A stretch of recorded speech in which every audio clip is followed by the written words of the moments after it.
So, good evening, ladies and gentlemen. My name is Hebe Verstappen and I'm head of the Textile. Errol van der Wert, the director of the Textile Museum, wishes he could have been here, but unfortunately he was not able to attend.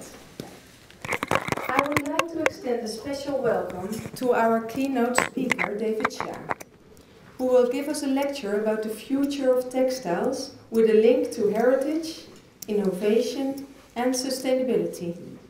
Mr. Shah will discuss these subjects afterwards with the three talented designers of the Wool Diaries project. I would also like to welcome Christine Vroom, Program Manager of the new Institute. We are very pleased with our collaboration for this first expert meeting of the year. Of course, also a warm welcome to the three designers who participate in this project. Pauline van Dongen, Oda Pausma, Borre Akkersdijk and Daan Spangenberg. First of all, I want to introduce you to Ellen Silikens and Mehtap Gungormes, who organized this special evening. Where are you? Ellen and Mehtap. Without your efforts, this expert meeting would not have been possible. As you might have seen in the exhibition on the first floor, three Dutch designers explored the possibilities of wool in the textile lab. All three designers are known for innovative, boundary-pushing work. With this design assignment, we seek to emphasize the importance of experimentation, historical research, and the innovative use of wool. The goal of the project was to combine three themes important to today's fashion industry: the textile innovation, the value of fashion and its heritage, and sustainability. Pauline van Dongen is known for her sculptural clothing. She combines high technology with traditional techniques and craftsmanship. Pauline aimed to create fabrics with characteristics that are perfect to mold and shape.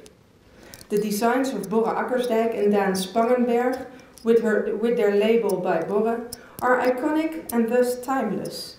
His designs have a high standard for quality and material, and that is why they fit in a more sustainable approach to design. Oda Pausma creates collections characterized by a flowing, feminine, restrained style. Her starting point for Wool Diaries was to develop woolen fabrics that could be used as a more sustainable alternative of leather. The Textile Museum is a working museum. It brings inspiring exhibitions in the field of design and art and offers educational programs. We offer programs of long life learning and talent development. The Textile Lab is a unique knowledge center that is both a highly specialized workshop for experiments as well as an open atelier where innovative takes central stage. The extensive library of the museum, the collection and the temporary exhibitions are an excellent research and inspiration resource for both visitors and users. We started this year with a new identity, maybe you saw that already, designed by Rob Collar. This new style emphasized the two pillars, the Textile Museum and the Textile Lab. Subtle but effective. It shows who we really are. Within a few weeks, a new website will be launched, where interactively our collection database will be shared with visitors of the website. We use social media to attract visitors and online share the expertise we have to offer. So, for example, we will be streaming this expert meeting by OpenWebcast.nl, so people can attend this meeting virtually. In the field of design, art, fashion and interior architecture, we want to become a platform of textile design.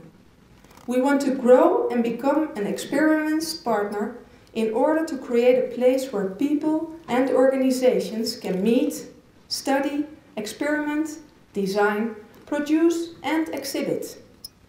I hope this will be an evening where cultural heritage, knowledge and innovation come together.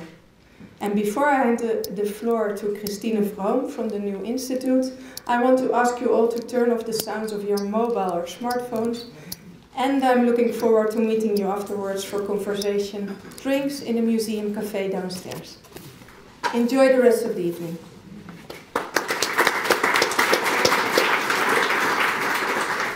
Well, welcome also on behalf of the new institute. I must say, formerly known as Premsela. I also, of course, warmly welcome you to this evening and thank the museum for their hospitality.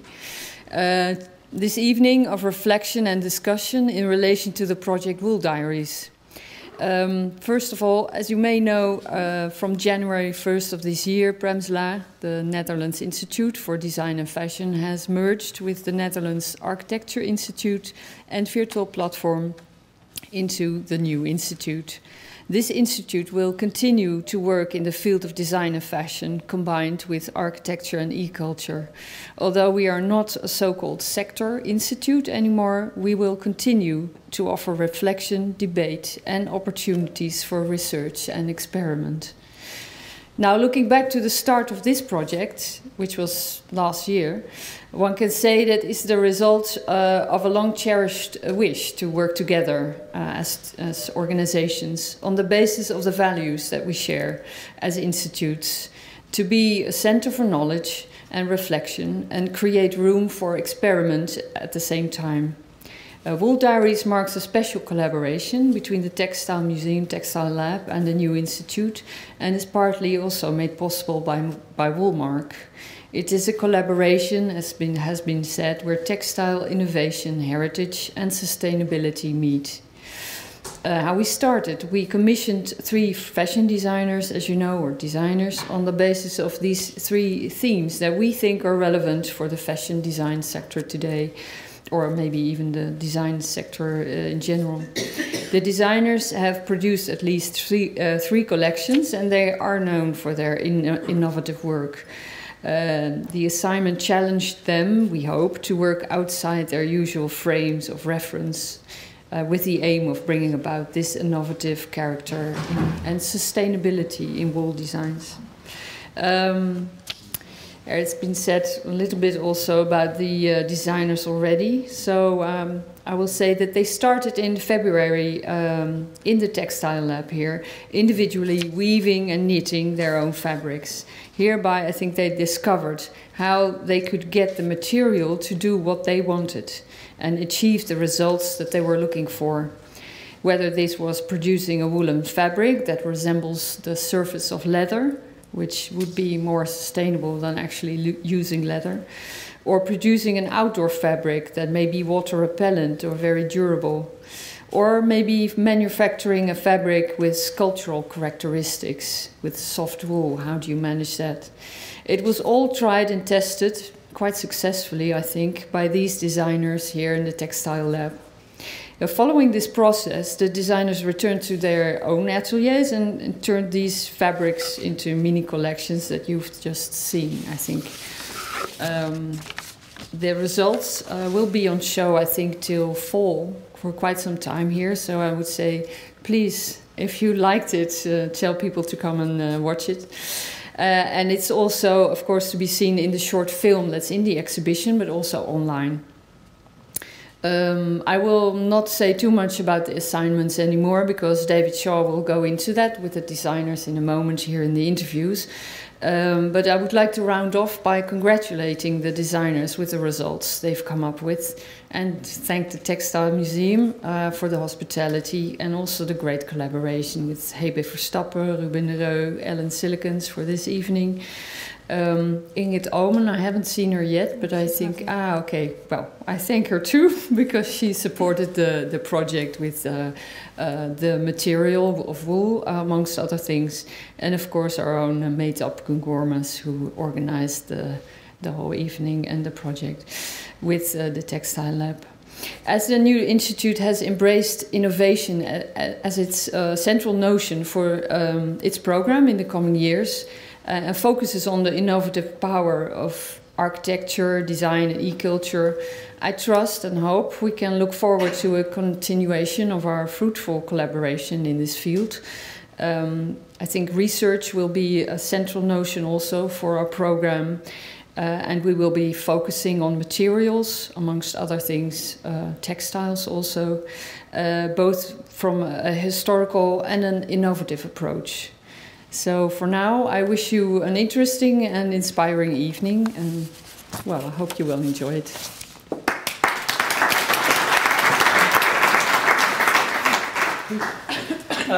Actually, there's a lot of slides on here which aren't mine. They were from Christine, so I'm going to whiz through them. I won't say anything about them. That's the programme. Listen, I should start off with a few apologies. So I've lived here quite a long time, and as you hear, I don't speak Dutch. And that's because I'm only here about 30 days a year.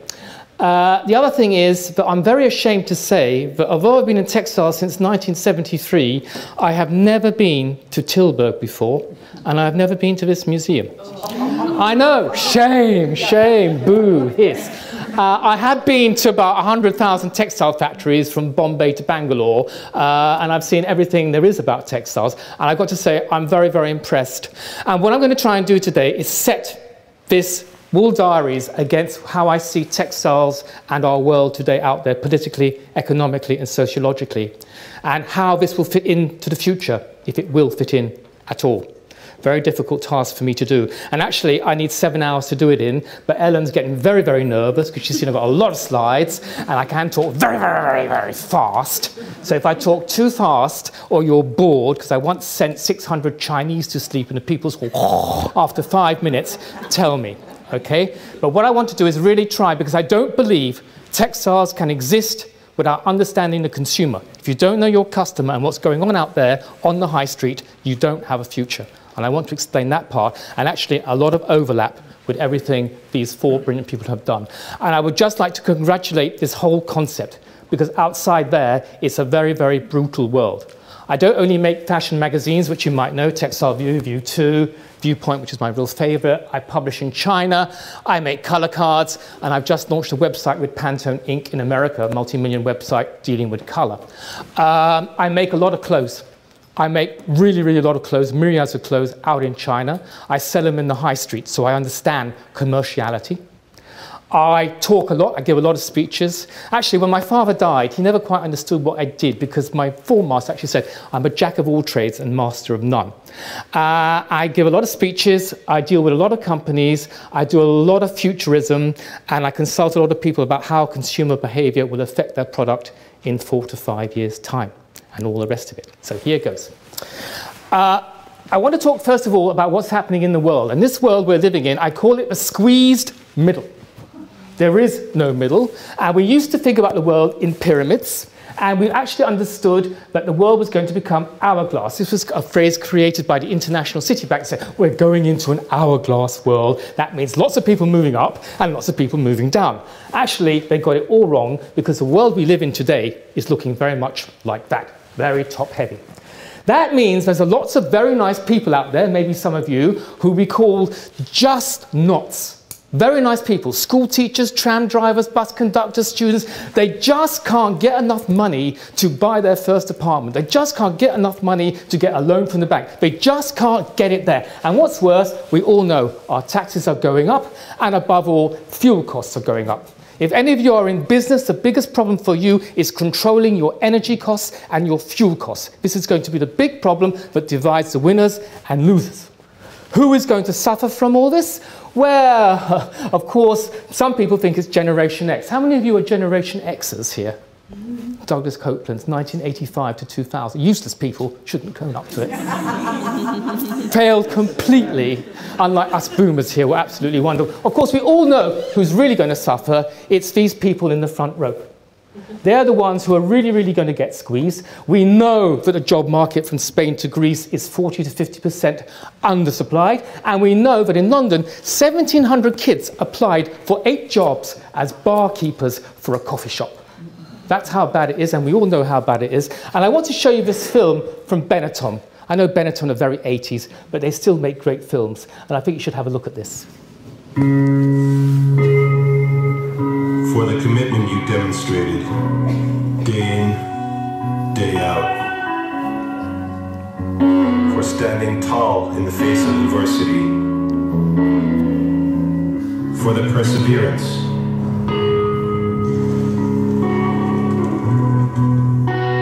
and for always going beyond the call of duty.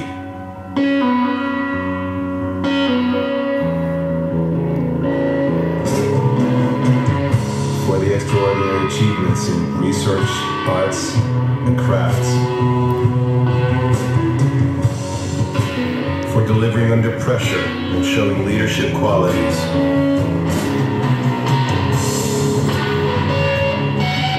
For making us see that it's not all about how you make money and how you spend it. For telling those who told you, go get a job. A job doesn't define me. What I fight for does.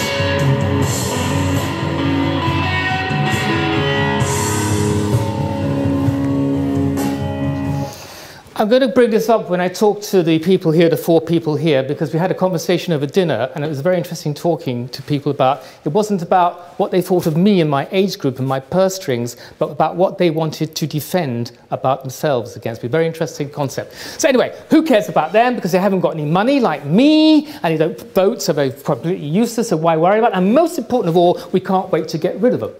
We did a survey in the UK about adults, and do you know 40% of adults preferred their kids to leave. You know why? They wanted to turn their bedroom into, first, a home study place where they could work from, number 2, a place to do the gym and exercise in, but most important of all, they wanted to turn it into a bedroom for their pets. All right, so get rid of the kids, everybody's very happy.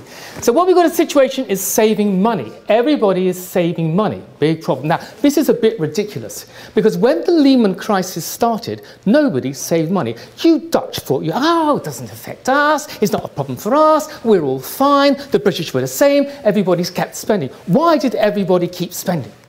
Thanks to the Chinese, because the Chinese put $1,500 in every consumer's pockets. Everybody moved into China. Clothes, computers, Christmas trees, lights, you name it.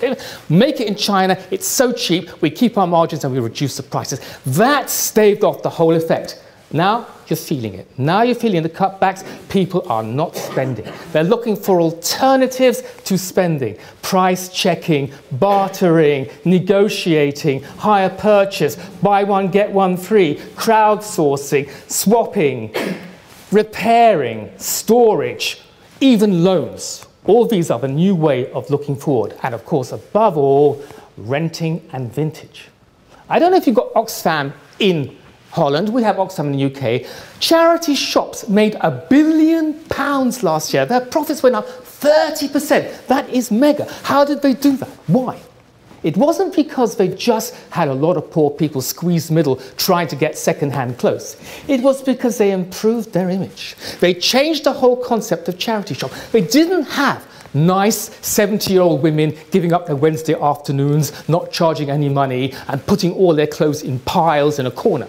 They employed fashion students. Come in, organise my shop, put the blouses together, put the prints together, put the periods together.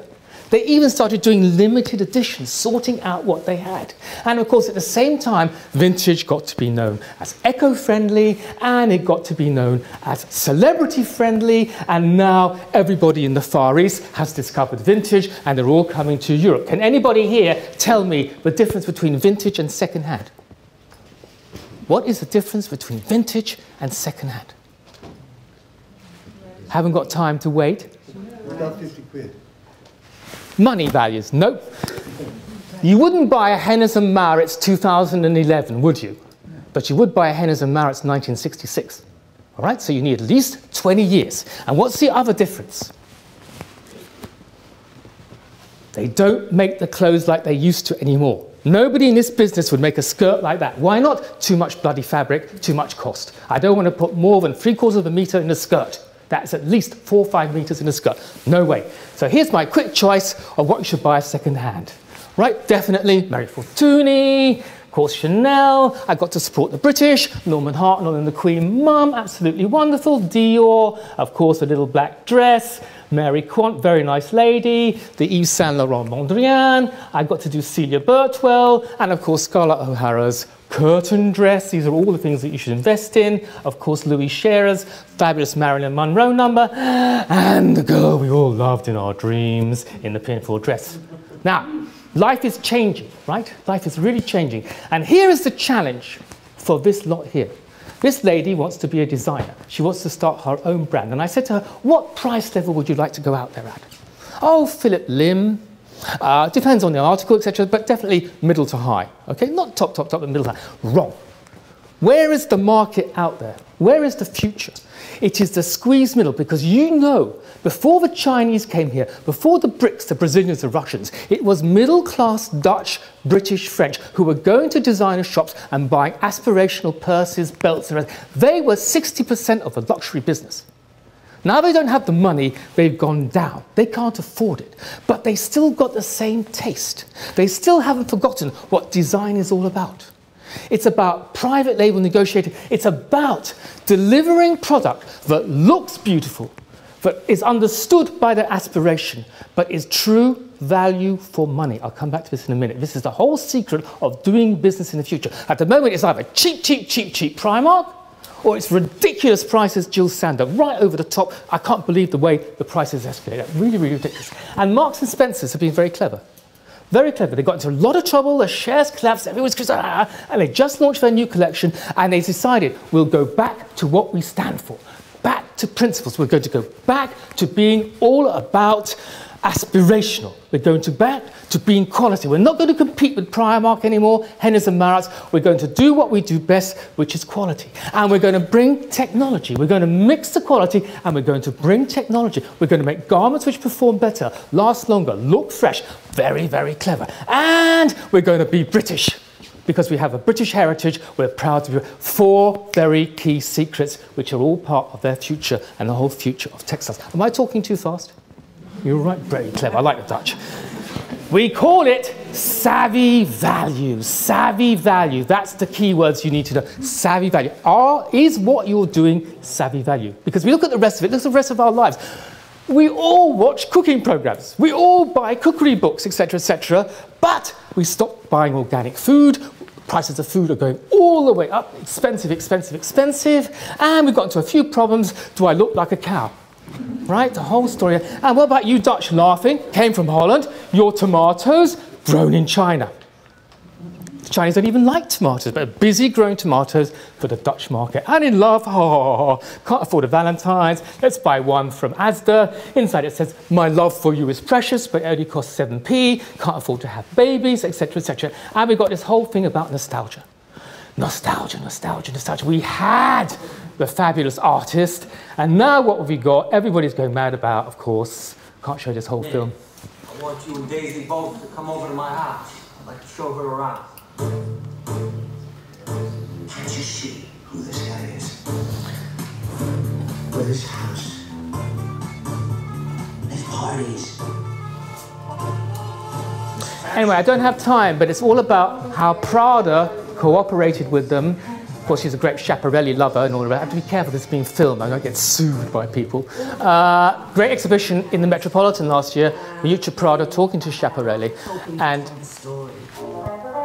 how she did all. But we're going to have a whole thing. Last year we had everything 50s. We had everything to do with Madman. We had the whole thing of discovering the whole 50s Brigitte Bardot. And this year, what are we going to be? 70s. Who saw Argo?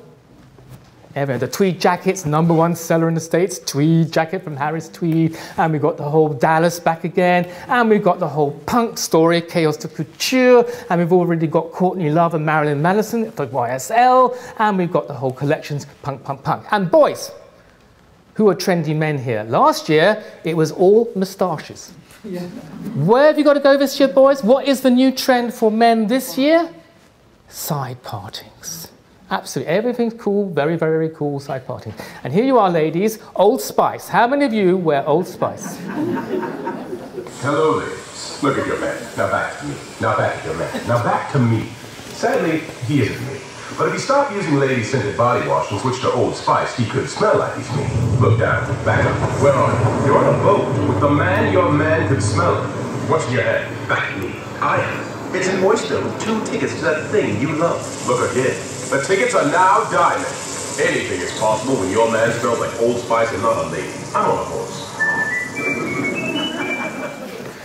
It's all about nostalgia. It's nostalgia because everything looks rosy, everything looks pink. Are you happy? Big question. Everybody's debating happiness. Does happiness have a price? Because every government is saying, why aren't I, from David Cameron, Sarkozy started it in France, trying to value price, trying to work out why people are not happy. What is the value of being married? Oh, no. Darling. $20,000, right? That's what is recommended. What is the value of buying something you like? Like if you're a golfer, I'm going to buy a new golf club or a new tennis racket. What is that worth? $28,000. Who needs marriage when you can play golf, right? And of course, it's the whole story of nostalgia. Darling, hey, you and I just fall in love and taking you to Paris for the weekend. We go to Paris, wonderful. We get to Paris. I want to go to the Beaubourg and see the exhibition. She wants to go shopping in Rue Saint-Honoré. Not a good start. Dinner time. I want steak au poivre and vowels. She wants satsumi or something fresh or vegetarian. No, and we get to the bedroom. Sex is awful. Next morning, it's raining. Get back to Amsterdam. Thank you. That was a wonderful weekend. I'll call you. I'll call you. Bye, bye, bye, bye. See you in about a year's time. David, hey, how was it like? Oh, you remember our weekend in Paris? Wasn't it wonderful? This whole thing about rosy, rosy, rosy. What we keep doing is putting rosy things back. And the key is, whatever you think makes you happy, you get bored with very, very quickly. What you need are lots of pleasures on a regular basis. Keep treating yourself. I don't want to talk about community. We're all bored about community, but the fact is that human beings need community. That's why monkeys got away from the trees. That's why friends are friends. And that's why Amish communities all exist on a basis of 150. 150 is the perfect number of any community group. But what are we doing? We're all leading separate lives. We're all moving to different places around the world. We're living nomadic existences, and we keep in touch by computer. When we know the human being is a social animal, and we have this thing called oxytocin, which makes us altruistic. Despite what Darwin says about selfishness, we are altruistic. And every morning, you should hug somebody 8 times. Sounds very American, but it's been proved true. If you don't like your husband, hug your cat. Right? If you don't like your cat, hug your teddy bear. But hug somebody 8 times, and you'll become very, very happy. All right? Neighborhood, all this kind of story about sharing goods, very American. Bring back the community. So American, you'll love this. Anyway, basically, the safe and fun community where you can see, why buy a lawnmower when you don't need a lawnmower? Community, community, back to dinner parties together, save the high street. Really big issue. I don't have time to discuss this. Mary Portas is doing this big campaign with the British government, how to save our high street, how to reduce it, bring it back, save it from white box stores out of town centres, all right? How the whole concept of cash mobbing, how to support your, bring your friends, save the store, do it all together. How we are busy turning this into that. That is a big, big challenge, and that's what we need to do. Craft and tradition, I don't need to talk about, that's what we're here about. So many books discussing bringing back craftsmen, etc., etc. All the product offer about silent sobriety, new cookbooks bringing back the old cooking of before, whole discussion about a word I hate, authenticity.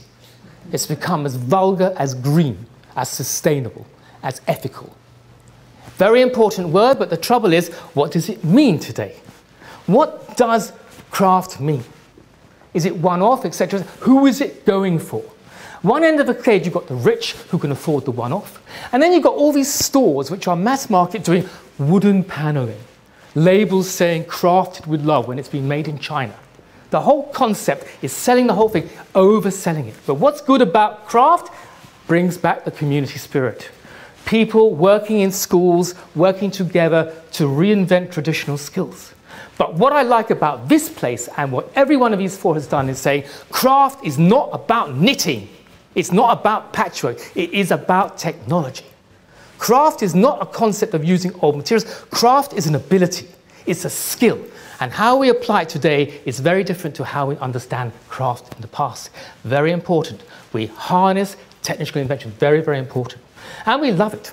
Knitting, guerrilla knitting, I haven't got time. This is a lovely film about a woman who goes around, and nobody's found out who she is, it doesn't work. She goes around at night embroidering park benches. And when you wake up in the morning, it's all embroidered. And we in England love all this tradition. Anybody tell me what the biggest growing sport is for women? The fastest growing sport for women? Haven't got time. Archery. Oh no. Yes, the boys are cycling, but the girls are archering. And we're all going back to restore our traditions. Look, I've got to show you this. It's so Dutch because I'm in Holland. Does it work?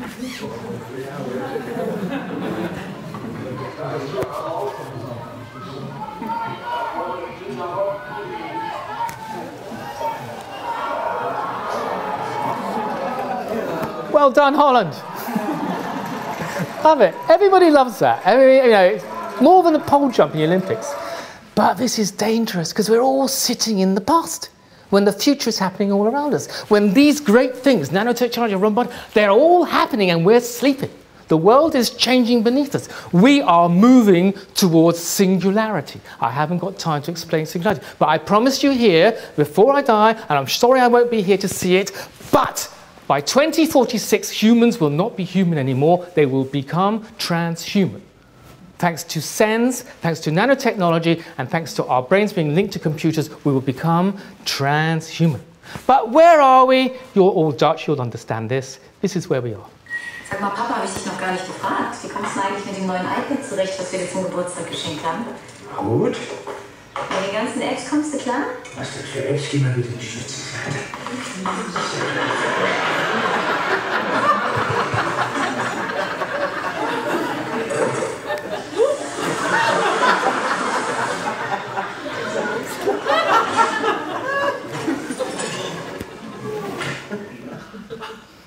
Now we need technology because we're going to enter the third industrial revolution. Very, very important, right?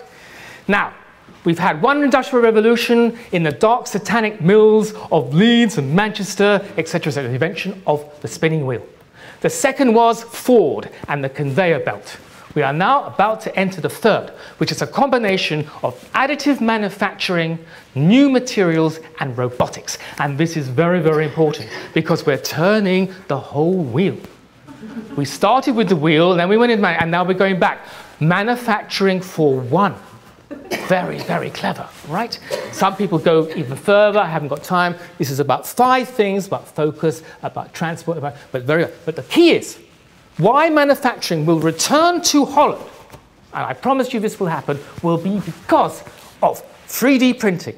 I don't have time to go into it. You all know the benefits of it. You all know where we stand with it. It's moved from being a prototyper. We think by 2015 that over 50% of things produced on a 3D printing machine will be for final sale. We know in every hospital they use it for your teeth, for your hearing, for your limbs. We know 3D printing can create shapes and things that we cannot create by normal manufacturing processes straight from the computer, right? And we know 3D is the best way to mimic nature because we know nature is the cleverest thing about invention.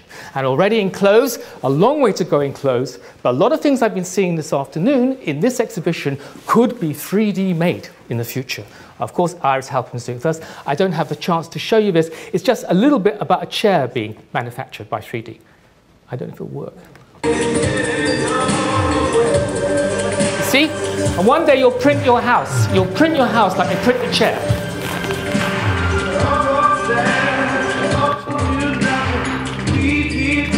Layer by layer, downwards and upwards.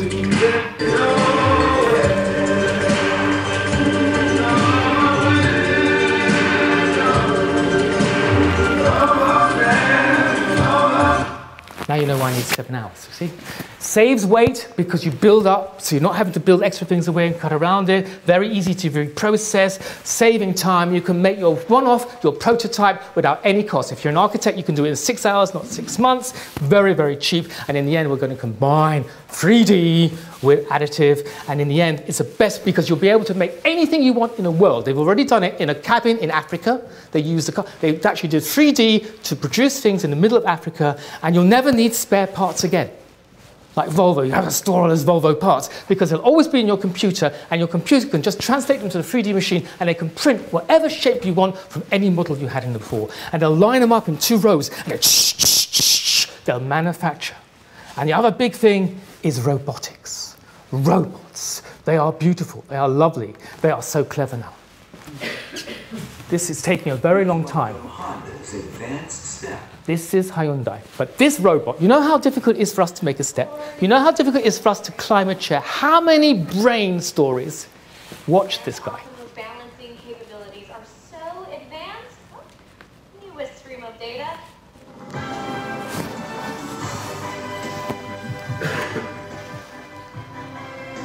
This is truly tremendous. You should be worried. You should be thinking, where does this fit into my life? Has anybody seen Frank and Robot, the film? Do see it. Get it from the DVD shop. Absolutely beautiful. Because we know robots will be in our kindergartens, we know robots will be in our hospitals teaching people, we know robots will be looking after old people, we are teaching robots emotions, we've already taught robots how to lie, we've already taught robots how to grade papers, and we don't want the robots to look like human beings, we want them to look like animals, because animals are much cleverer than us. And is it going to be the whole industrial revolution collapsing again? Will they replace us? Will we be out of work? Will we have no jobs? We all know they save money. They did an experiment, you can save $250,000 on 2 workers in 6 years. But on the other hand, we will always need human beings. Because human beings are needed to service robots, to manage them, to organize them, and they will be a help. They will loosen you up from doing all those boring jobs. They will become your right-hand person, like Frank and the robot. Read this. It is just like when we introduced computers and they replaced secretaries. What happened to all the secretaries in this world? They became much more useful participators in the workforce. Robotics will loosen us up and allow us to be more productive in our thinking. New materials. How am I doing on time, Ellen? How much longer have I got? I completely forgot. Brilliant. Carbon, right? We all know about carbon, carbon in cars, carbon makes it light, carbon makes it electrical, poly bricks, nanotechnology. Who's thinking about nanotechnology here? Anybody? Brilliant, isn't it? Sexy. It's not about white clothes and a suit in white. It's about changing chicken into beef steak, water into red wine, playing with the molecules, stripping them down, rebuilding it like a Lego set, and recreating everything. And we talked about the power of nature. We talked about... 4 minutes. 4 minutes? No, that's not fair. They were late starting. Come on. Viruses battling power, social manufacturing, all reasons why these things will return to you. Social manufacturing, the power, small communities, which is their future, working together out of small laboratories, small warehouses in Amsterdam, using the community to bring things together. Quirky is a great success about that. They call in an idea, they circulate it, they get an opinion, they decide whether to produce it or not, all helping each other. And of course, the maker movement. Most important today. We are not consumers anymore, we are consumers, producers. We got on the net and we discuss everything. I've got an invention for this, I've got an invention for that, etc., etc. Do you know how crowdsourcing worked? Do you know the original story of crowdsourcing? The French economist? No? Well, if I've got time, I'll tell you later, all right? And of course, CAD-CAM, which won't be just about translating things, CAD-CAM will be manufacturing things for you. However difficult, if you have an idea, not like these poor lot had to struggle trying out wool weaves and trying out what happens if I wet wool and how compact it is, the CAD-CAM will do it all for you. Just give it the idea and it will sit and work it out. So put that together with the concept that manufacturing is becoming as light as digital, not heavy anymore, and that the idea, the expense of having an idea is reduced by the power of N, you've got a wonderful future. But the problem is, we've still got a divided society. We've got the rich, right, the haute couture. We wrote off the haute couture years ago. But what happened? Karl Lagerfeld, 1 year ago, let's build a runway like an aeroplane, and we're all going to have little caddy-cadams, and Chanel air hostesses, and Daphne Guinness will be in 10C, and David Shah will be in C7, and all the rest of it. Not to be outdone, Marc Jacobs built a train. We're in an austerity time, we're in a recession, but they're building trains and they're steaming in them. And not to be outdone again, he decided to run the world this time at Chanel. We're going to rule the world, etc. We all know it's Russian property and Chinese shopping that's running everything. I don't have time to send you all this because we're going to skip it all, blah, blah, blah, blah, blah, blah, blah. Right? But we are running into a divided society. The films show it all the way. And here it is. Not the poor working class of the 30s, but the word working class will come back again. It will be a new, sophisticated working class. Not the poor working class, a new, sophisticated. And that means, I believe, communism will return with trade unions. Already got the pirates. And would you believe, Das Kapital? How many of you read Das Kapital? One, my age group, right? Actually, it's back in the bookshops again, and it's actually climbing the charts. Not long time since we read that. Of course, we're living in an empowered society, and there we are. And this is the other big thing, patriotic purchasing, right? Very important.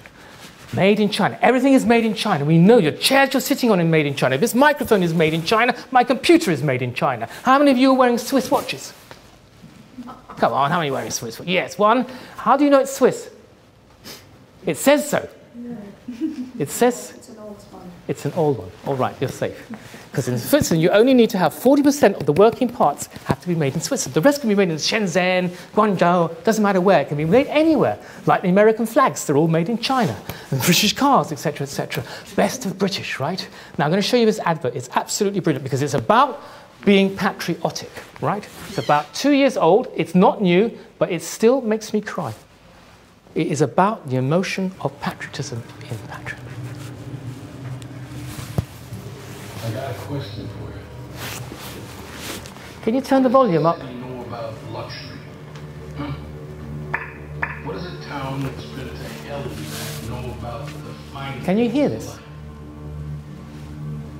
Well, I'll tell you. More than most. You see, it's the hottest fires that make the heart steel. Add hard work, conviction, and the know-how that runs generations deep in every last one of us. That's who we are. That's our story. Now, it's probably not the one you've been reading in the papers, the one being written by folks who've never even been here, don't know what we're capable of. Because when it comes to luxury, it's as much about where it's from as who it's for. Where it's from. Now, we're from America, but this isn't New York City, or the Windy City, or Sin City, and we're certainly no one's Emerald City.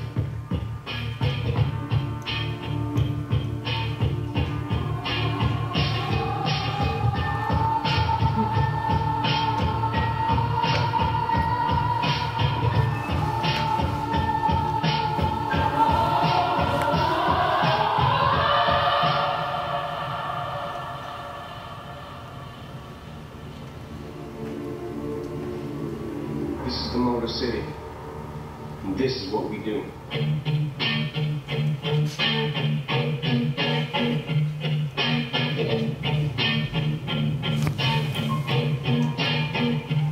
Imported from Detroit. That's very clever. Ford were very pissed off with that one.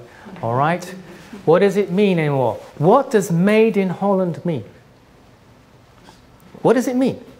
I think you're pretty good at it, better than the British, but what does it mean made in... This is a question you should be asking yourself. I want to know, what is made in Holland mean? What does it mean made in Iceland?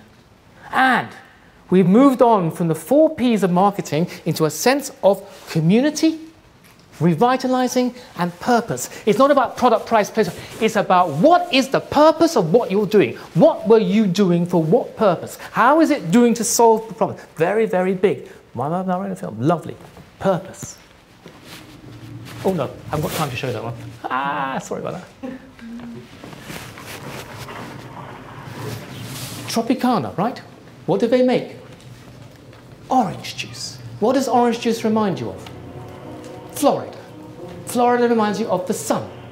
So they went up to the Arctic Circle, where in Christmas time it is dark every hour of the day. So what do? The kids go to school in the dark and they come home at night. So they build a sun. So the kids can go to school in sunlight. And they bring orange juice, so they got the vitamins. Now that is giving their product a purpose. Taking it into a new level where to go, right? And you can bet your bottom dollar that every Canadian the next day was drinking Tropicana orange juice, right? How much is enough? Too much information, too much adverts, too much stress, too many people in my bed. Too many maps. My brain, long-term memory is collapsing. And look at all this.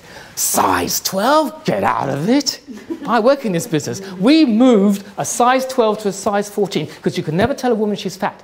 Just make her feel good. So we just increased the size scale. That's how we did it. Increasing the size scale. And look about all those Starbucks. How big can a coffee be?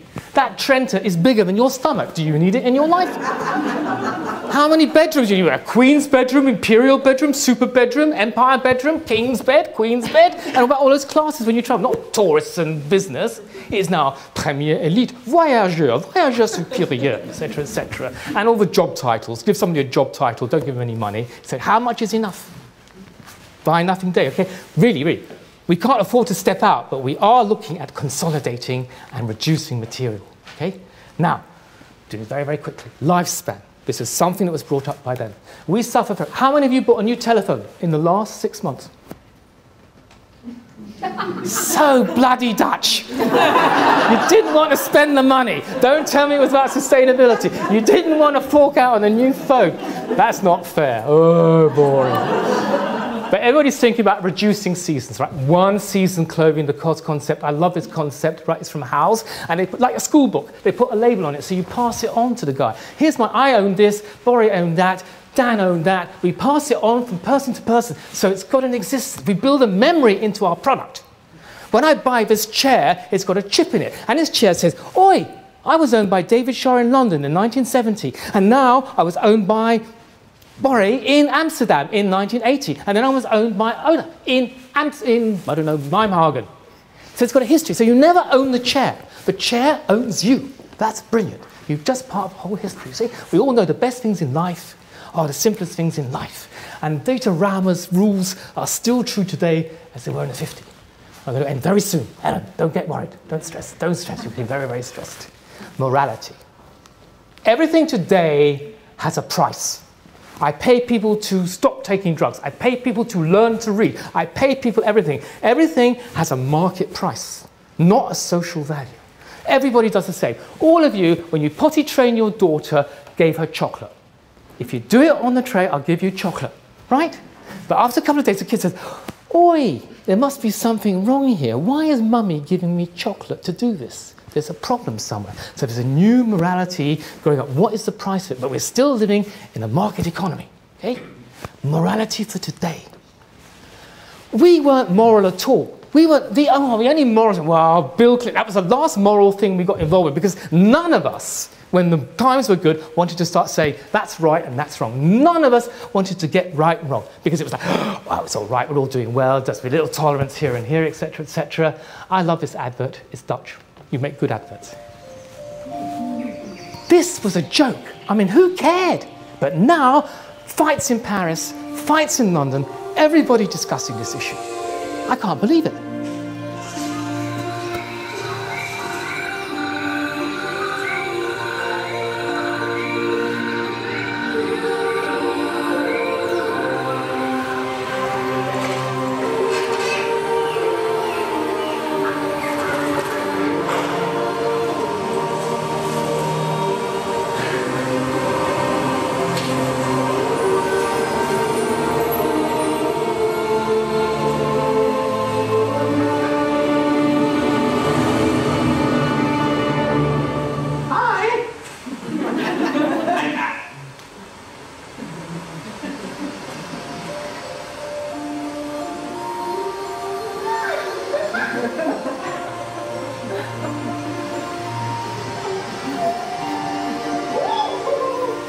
But that's not the problem. Morality, everybody's talking morality today, but here is the big conclusion. Austerity was the first decision. Be austere, save money. Now everybody wants us to spend money. Are we going to spend money in the same way? In the last 10 years, who has been king of this world? Who has been king of this world? They said the consumer was king. They are lying. The person who was king of this world was the marketer, the brander, who turned the product of X into X plus Y plus Z by giving it prestige, by giving it something you wanted. She made more money out of promoting her perfume than she did out of all the films she made. How many of you buy designer sunglasses? Come on, girls, don't be shy. You spent over $100 on them, right? You know they're only worth $3, but you still did it, didn't you? And all those clothes, I haven't got time to discuss clothing prices with you. I can explain how it all works. How you spend so much money on the brand. Bangladesh is a big story. And everybody is saying the retailers are to blame. But is it the retailer to blame, or is it you, the consumer? My question is, who is educating the consumer?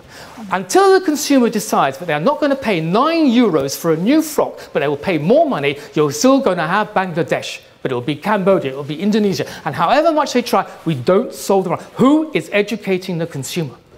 Is it the retailer's job? Oh no, my job is to make money and keep my stockholders happy. Is it the government's job? Oh no, I'm just here to keep the peace. Who is taking responsibility for the education of the consumer? And the other big thing is, it's time for the manufacturer. We had the brander, but who heard about the manufacturer? Who knew who made the glasses? Who knew who made the bikes? Who knew who made it? Time for the manufacturer. We're going to see the return of the manufacturer, just as important as the marketer. I want to know about the company who makes this, how they make it, what they do. Back to the roots, back to the whole thing. Globalization doesn't work. The return of the manufacturer. No more time to go on just to say design will become streamlined. We've already decided all that, okay? And the last thing I want to talk about is fluid design, blah, blah, blah. You can see all this. Is humor. What we need in our lives is humor. When I was young, my parents, they prayed that I become a solicitor or a dentist or an accountant. But please don't do fashion.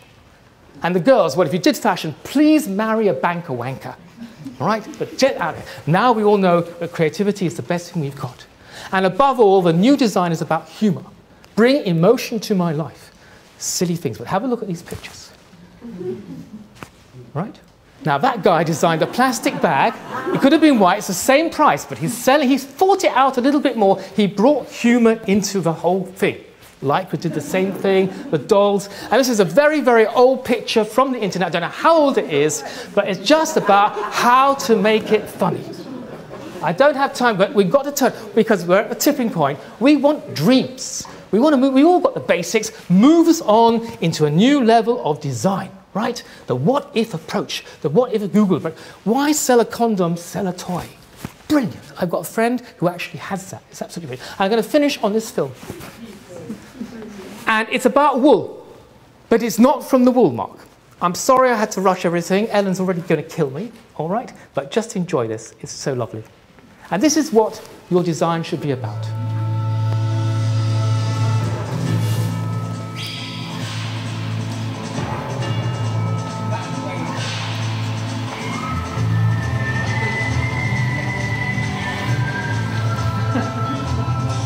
You will not guess, unless you've seen it before, who paid for this film. If anybody can tell me, and they're not lying, they've seen it before, I will buy them dinner. Nice dinner.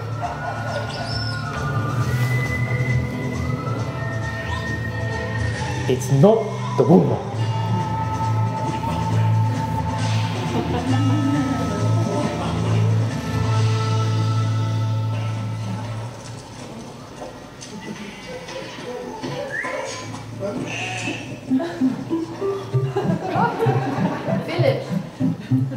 Not bad.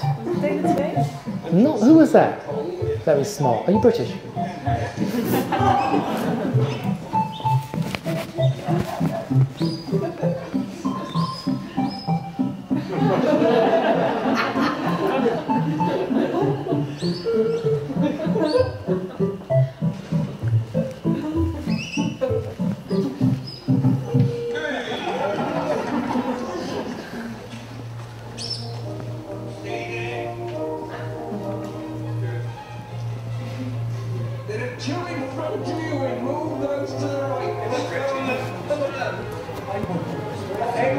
Stop there, don't move.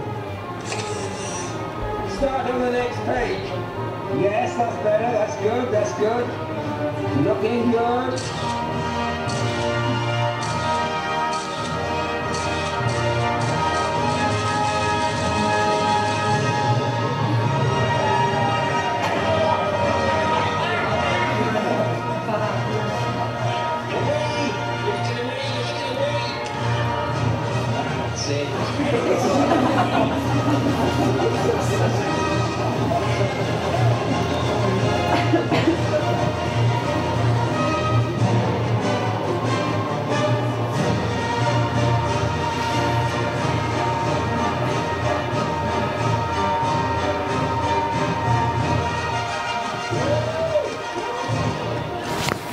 Samsung. Not bad. Well done with the Philips. Well done indeed. Right. Now,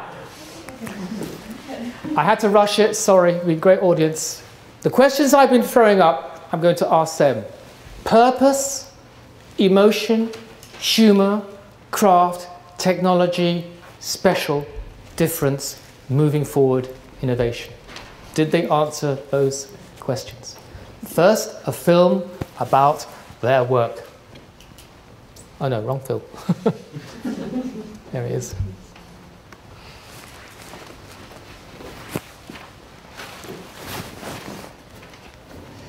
Ja, ik ben eigenlijk altijd wel heel erg gefocust op het spel met de fragiliteit van een vrouw. Dat is een spel van blootgeven en bedekken, beschermen enzovoort. En toen heb ik besloten om met dit project eigenlijk op zoek te gaan naar een soort van leervervanger in wol. Waar je heel goed kan zien is dat het ook gaat rimpelen en zo. En dat rimpelen, dat vond ik eigenlijk een heel mooi effect. En ik had meer het gevoel dat het een soort van nerf was die je daarmee creëerde. Dus dat was weer dan de volgende stap. Als uitgangspunt voor Wool Diaries heb ik een van de belangrijkste kenmerken van mijn werk genomen. Namelijk het feit dat ik met de ruimte tussen het lichaam en het kledingstuk werk. En daarmee een hele sculpturale vormtaal creëer. En ik wilde onderzoeken hoe je eigenlijk iets kan breien of wel weven. En zonder dat je daarbij hoeft te confectioneren, zodat het eigenlijk bijna klaar van de machine komt.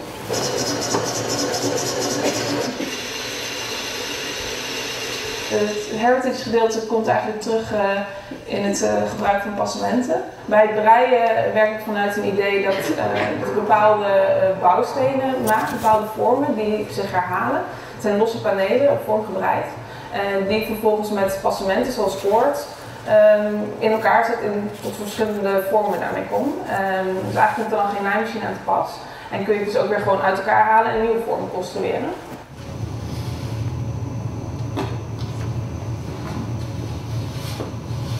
Vanaf het moment dat het nieuwe instituut ons benaderde, zijn we eerst gaan kijken welke machine willen we gaan gebruiken. Breien hebben we heel veel gedaan. We hebben gekozen toen voor het weefkata. Toen wij zeiden van oké, maar als we dan ook technisch en over innovatie willen praten, dan willen we over hele mooie of hele strakke, innovatieve, waterafstotende stoffen gaan creëren. En dat moet kunnen met wol. En dat bracht ons heel erg naar het outdoor. Maar als we het over wol hebben en over wollen kleding, wol was je niet zo vaak. Als je een goede wollen trui hebt, die hang je uit. Dus toen hadden we wel zoiets van, als we dan ook wollen jassen die je outdoor kan gebruiken, die we niet even hoeven te wassen. Dat was wel voor ons een soort van link om te gaan zoeken van, hoe kunnen we hele basis, maar hele mooie materialen maken, waar we wel weer kleding van kunnen gaan maken. En dat het dus eigenlijk in die zin ook sustainable, maar vooral voor de lange termijn gaat worden. Kijk, ik kan allerlei patronen bedenken, maar op het moment dat ik op het lichaam ermee ga werken, dan heeft het een ander effect. En dan zie ik opeens, ik wil eigenlijk deze lijn gebruiken of ik wil deze lijn gebruiken. Alleen ik moest al wel gewoon de breisels hebben om te kunnen experimenteren. En zo kwam ik een beetje achter wat wel of niet werkte. Dan moet ik ook naar kijken wat past. Bijvoorbeeld, dit is best wel druk en het gaat een beetje concurreren met dit, wat eigenlijk heel duidelijk en grafisch is. Als we dan iets voor het outdoor willen maken, dan moet het winddicht zijn, waterdicht, vuilafstoot. En als we dat goed naar voren kunnen laten komen, hoeven we geen nabewerking te doen. En dan kunnen we dus gewoon bij natuurlijk materiaal houden. Je kan nu ineens jouw huid vormgeven. Dus je kan de nerf opblazen waar jij dat mooier vindt en verkleinen. Dus je kan het allemaal plaatsen en sturen. Dus waar je eerder gewoon een huid pakt en neerlegt en dan ga je patronen schuiven zoals je het eigenlijk mooi vindt, kun je dat dus nu, dat hele proces kun je omkeren. Dus je hebt het in eigen handen. Dus je kan zelf bepalen van oké, hier wil ik dit en hier wil ik een beetje de proporties van de huidstructuur kun je dus zelf vormgeven. Dat vind ik echt een soort van voordeel eraan, want normaal heb je dat gewoon niet in handen. En tijdens het werk in het TextielMuseum leerde ik ook hoe je op 2 lagen kan weven bijvoorbeeld. En daardoor al een soort van driedimensionaliteit aan je kledingstuk kan geven. Waardoor je ook weinig extra vorm hoeft toe te voegen in je patroondelen, zeg maar. En als je op zo'n manier een binding in een weefsel kan maken dat die stof ook daadwerkelijk die eigenschappen heeft die jij, waar ik dus in dit geval graag mee werk, dat is natuurlijk ideaal. Great. So I'm going to ask the four to come and take a seat up here. And I've got a few questions for them. I would love the audience to participate. Don't be shy. The Dutch are not shy. Shy people are the Norwegians. They don't say a word. All right? So do interfere. We've got a few microphone problems. We're running a bit behind, but I'm sure you won't mind because it's really quite interesting how to do this. Now, I'm going to start with Pauline. I'm going to ask easy questions first. Can you hear me? Do I need a microphone? Right. I'm going to ask easy questions first, and then we're going to get a bit more difficult and a bit more controversial about their viewpoints about society today and my age group and your age group and where everybody fits in. So Pauline, first of all, what I found most interesting in your work was the concept of space. First of all, it was an impossible job. You were trying to turn weaving into knitwear. You were trying to make a woven straight into a garment. I think that is like better than inventing the world. I think it's a brilliant idea. Good luck. But what intrigued me was your sense of space. You know, most people, when they think about clothing, it's like body hugging, body forming, close to the body. But you deliberately introduce space between the body and the fabric. Why? Really hard? I don't know. How do I do this? Stand next to her? Yeah. Okay. Well, yeah, space is a very important factor in my design role. I think it starts with the fact that I'm very fascinated by the human body, and especially by the human body space in put in a certain surroundings. So the relationship between the body and the surroundings is what fascinates me. And I designed from the idea that it's the body that gives a certain expression to the garment. So unlike the Western tradition where it's actually the garment shaping the body, like the corset for instance, that molds the body in a certain shape, I think that it should be the garment that it should be the body that shapes the garment. So that's where this idea comes from, where you have the body, the garment, which is the second layer, and then the space, which is another expressions of the space around us. While we're talking about your project, do you really think that you will ever be able to achieve straight from weave to garment? Is it feasible? I know it was very difficult and time consuming, but you felt... especially when you're talking about additive manufacturing and 3D printing, I think that is the future, and I'd love to do that, like create a garment fully in one piece with 3D printing as a textile. Brilliant. We'll come back to that in a minute. Let me ask Oda a question. Oda, in your film, I don't know if it was in the whole film, but you say that I'm aware that the designer sets an example, that you have the option to choose controversial materials or better materials or more responsible materials. What do you think the moral responsibility of a designer is today? Because I know you love leather, you told me you like leather, you like fur, but you're caught between the two. How do you explain that? Well, for me it's a bit of a struggle actually, because I have this love for natural materials, especially for skins. But I do believe when you send your collection out totally made of leathers and furs and everything, you send out a message that it's okay to buy leathers and furs.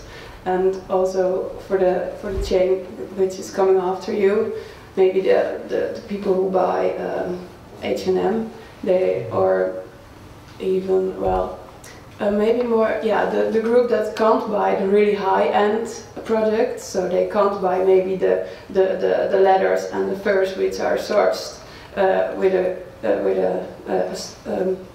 the idea of a good quality, a good life for whatever, the whole thing. And so you send out this message, so you create a trend, and everybody starts buying those lookalikes. So you don't have any control in it anymore. So for me it's a struggle when you think about the moral aspects actually for the thing. What about the fibre aspects? Because we all know we get a lot of mock fur and acrylic fibres. That's very, very common. How do you feel? I mean, why wool? Do you think wool? It's because it's natural. It's closer to the concept of skin. Well, yes, and it was of course also the opportunity to do it now. But wool also has a lot of similar aspects as it comes to skin, because when you heat it and etc., it shrinks. So all these things you can put in your ID, your fabric ID. So, for instance, we used a woolen filling yarn, and it shrinks, so the fabric got more compact. So then you have the same aspect of your skin again, and yeah, it smells a little bit like gear as well, so that's also good. Don't say that, odorless. Let's talk to the two of you. I like, because there's two of them, I didn't know I had a chance to meet them. They were both at Eindhoven together, but Laurie did identity and Dan did graphics, all right? Collaboration is a very big concept for us. I mean, it started, we've done collaborations with Hennes and Maurits and Karl Lagerfeld and all the rest of it, and we've done collaborations between Yamamoto and cars. What does collaboration mean for you two? How did you get together? How does it work in your age group, in your concept? Why do you need each other?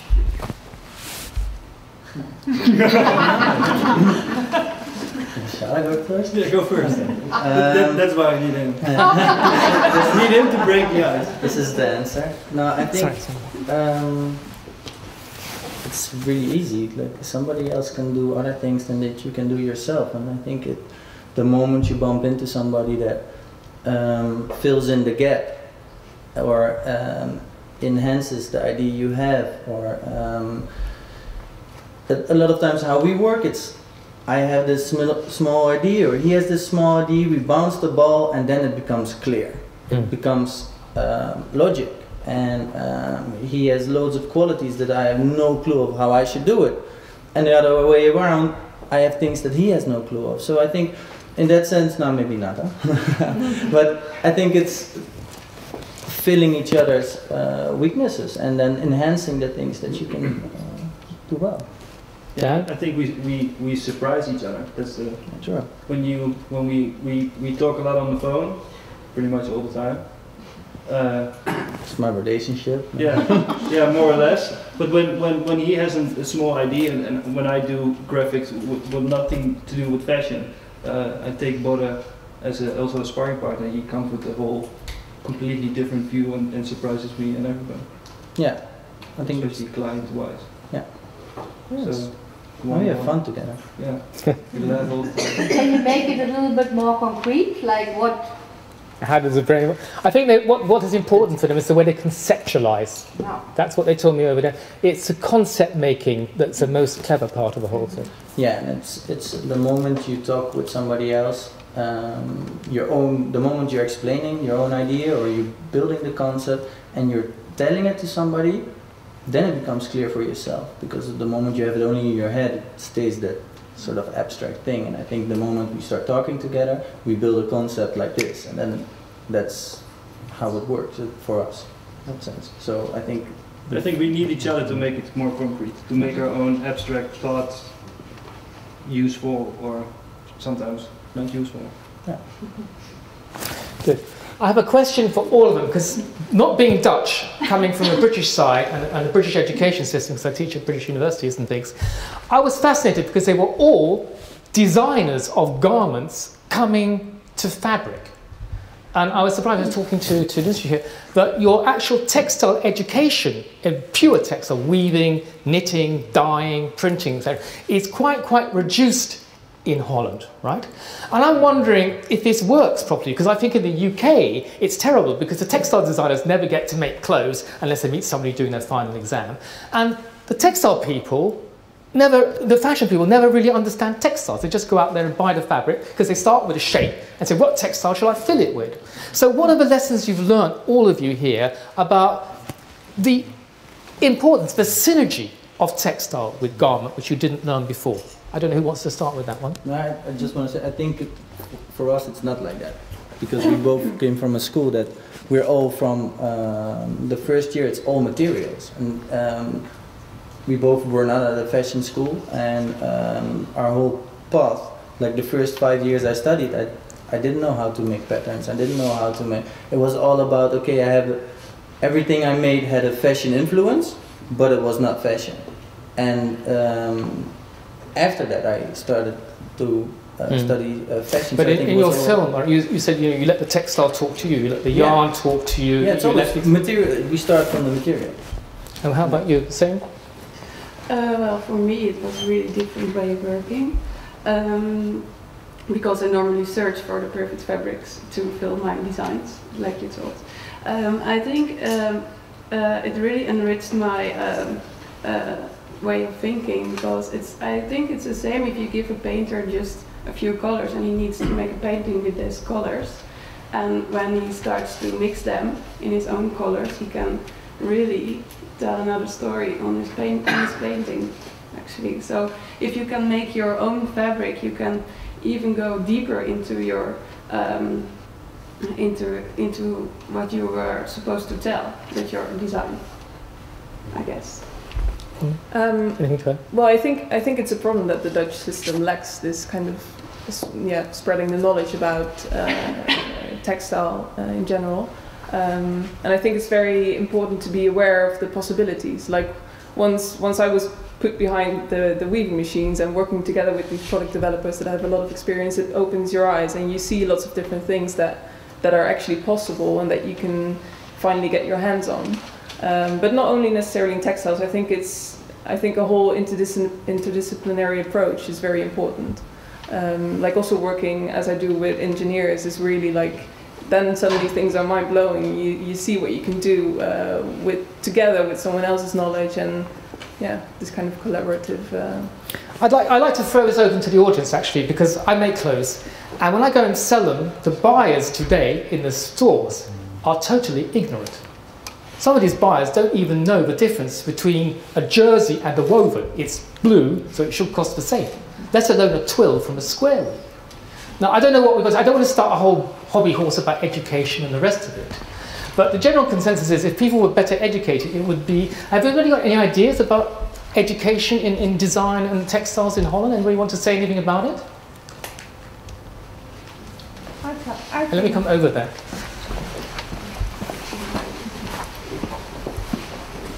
I think it would be good if experts were known at schools so they could work together, because like experts in say sewing or knitting and are interested in teaching other students, they get influenced by the younger people and the way back, and I find it when I go to graduation shows and I ask students, they had a hard job finding the right wool or the right materials, and I think there are a lot of people who want to help them. I would. Good, give me your name. Okay. Volunteer. All right, it's a big debate, we'll talk about it later. Everybody here was talking about innovation, technicity, bringing technical to craft. Okay, that's a very, very big discussion. I'd like to ask you all what your opinions are about synthetic fibres. Now, synthetic fibres in the last 20 years have gone leaps and bounds, absolutely huge improvements in them in 20 years. But still, so many people think it's just, polyester gives me static. They remind them of their grandfather. I'm asking your generation, what synthetic fibres mean to you? Because to my generation, it was all about static nylon and dry nylon shirts and terrible, those carpets, shag pile carpets from DuPont and the rest of it. What do synthetics mean to you? High tech. And by the way, the future. Future. Yeah. So you see them as problem solvers? Yeah, definitely. Yeah. In any particular way? Well, if you talk about man-made fibers and the kind of properties that we can give a certain fiber, I think it is a future. Yeah. Because surely, with the whole thing about nanotechnology and genetics, we'll be able to engineer things in the same way of the whole thing. Mm-hmm. How many of you like synthetic fibers? How many of you would rather wear polyester than wool? Anybody? We'll make the Woolmark happy. Not one person. Yes, you were a Prada babe, weren't you? The stretch nylons. It's funny how that antagonism has hung on, the thing about natural versus synthetic. And we all know that it's... But technology is nature, is our nature. So I think there's no difference. I mean, technology has existed as long as humanity was, as far from the beginning of humanity, there was technology. So I think we should not make this you shouldn't make this distinction. No, you shouldn't separate it that much. Okay, I would agree with you, but I wonder how many other people would see it that way. Yes, that's the problem. Technology needs to be naturalized in a way. Actually, it needs to be sold because people are scared of it. They still think, oh my god, it's scary, etc., etc. I asked them what they all wanted to do when after this project, what they were doing, etc., etc. Pauline was talking about she's doing development work on actually making clothes, growing clothes. Yeah. Okay, I can't remember what else did you tell me you were doing. Creating living entities. Yeah. Creating living entities, etc., etc. Oda wants to brand her own line. Actually, I must say her clothes look very, very beautiful, very attractive to look at, and I looked at it and said, "Wow, that's very commercial. I can see that going a long way." So she wants to start her own brand. I asked her, "What are you going to bring to the world with your brand? What's going to differentiate you from everybody else?" I'm going to bring some. Hopefully, I will bring some emotion to the consumers. Because I always start with a kind of feeling, and I always intend to bring an emotion with my collections, like something, a feeling. So I hope people can feel at home with my designs and feel strength by it. That's actually what I want to bring. What do you think about the world out there? What do you think about the high street today? When you look at Kalverstraat or the rest of it, what do you think about the clothes in the shop? It's all the same. So it's all cloned, it's all... Yeah, it's all very the same. That's what I think about it. And, well, it's okay, but I think there are always people who want to have their own voice in what they express by their clothes. So there are always people who search for some label, some designer, some whatever well, maybe vintage, whatever. When it suits them and they express their feeling about their moment in time, then they will attract to it. So what I want to do is translate my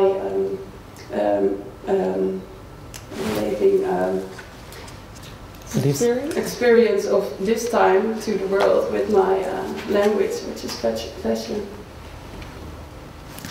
Thank you. I wish you all the best. Thanks. Right. Going forward, okay, I know all of them have a problem because they've all got to negotiate with older people like me, and they've got to negotiate for money, and they've got to negotiate for backing. And I asked these two here at the end, okay, what is that like? Because they have a lot of projects, they're very, very busy, they're talking to a lot of people, they've got a lot of great ideas, from ideas with brands and what to do to collaborate, etc., etc. And I asked them, how is it like to work with the bosses or the older people, the big brands and the company holders? And they said something very, very interesting. I said, it's not important about what we're dreaming about, it's about what we don't want to give away. And I find that a very interesting way, what we don't want to... Boomers didn't care what they gave away as long as we were on top of the pyramid, Peter Pan, never getting old, making money and all the rest of it. So I want to know, what do you feel about your attitude to things compared to our attitude to things? Is there a generational gap? Is there synergy? Because they do say that generational wars would be a much bigger problem than class wars in the future.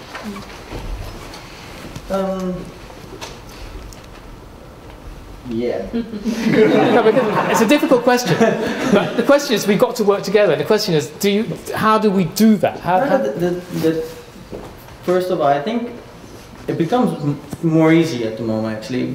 Before I had the idea, it was more of a hierarchy, like people were on top. And I think it's getting there, especially in the bigger companies. They understand that the kids do things that they would dream of doing, and they had the opportunities. There were kids of, like, you have big bosses, they are like 50, they worked their whole lives, and they became a millionaire, and then they look down and they see this kid of 15 inventing an app and is a millionaire too, so they have to like accept it. So I think in that sense the attitude is getting there, that they're open to it. When you have a good idea, they're open to working on it. And what we think of how to protect things, it's like, I think we all have like our own dream, and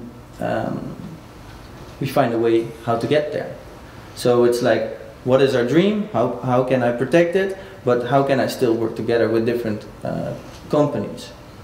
and that I still have my own goal, and not giving away like our techniques all the time, or just copy pasting like, okay, we need some money, so we found something new, so let's give it away. But do you think the concept of community making, of social manufacturing, is a realistic project, or is it just a dream? You know, that you can get together in a small group and get together in a warehouse in Amsterdam and get a 3D machine and a sewing machine and a dyeing machine and get on with it. You have to work together. It's the only way. Like, it's not. It's all part of the circle. You're like, and I think in that sense we work as friends a lot. But the factories we work with, like even like the Textile Museum, I think the bond we have with the Textile Museum is way more than just. We use them as a factory to solve our idea or to make our idea, and that I have other factories that we work with that are almost our friends. Like, actually they are our friends, and I think that's way more important than